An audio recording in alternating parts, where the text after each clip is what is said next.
இந்தியாலலாம் இருக்கும்போது மழை பெஞ்சது அப்படின்னா, சேரும் சகதி மாரி ஆயிரும். அத நம்ம மிதிச்சு, அத கிராஸ் பண்ணி நடந்து போகும்போது அந்த ரோடே நல்லாவே இருக்காது. ஆனா அமெரிக்கால பார்த்தீங்கன்னா, 2 நாளா பெஞ்ச ஸ்னோல 3வது நாள் எப்படி இருக்கும் அப்படின்னு சொல்லிட்டு பார்க்கலாங்க. கால வந்து தரையில வைக்கும்போது ரொம்ப கேர்ஃபுல்லா வைக்கணும். இந்த வீடியோல பார்த்தீங்கன்னா, உங்களுக்கு டிஃப்ரென்ஸ் தெரியும்.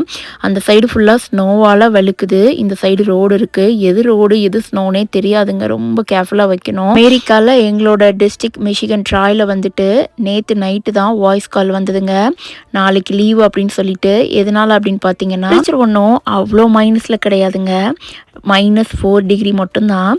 ஆனா மழை வந்து எப்படி பெஞ்சதுன்னு பார்த்தீங்கன்னா, இங்கே ஸ்னோ வந்துட்டு கிளீன் பண்ணிட்டுருக்காங்கல்ல, அப்படியே தெறிக்குதுல்லங்க சகதி மாதிரி. அப்படிதாங்க மழையே பெஞ்சது. சகதி மழைன்னு கூட சொல்லலாம். புரியுறதுக்காக சொல்றேங்க. பனியும், தண்ணியும் மிக்ஸ் ஆகி மழை பெஞ்சா எப்படி இந்த மாதிரி தாங்க நடந்தது. அது வந்து நம்ம கண்ட்ரோல்லே இருக்காதுங்கிற மாரி தான் போகும். அதனால ஸ்கூல்ஸ்லாம் லீவ் விட்டுட்டாங்கங்க.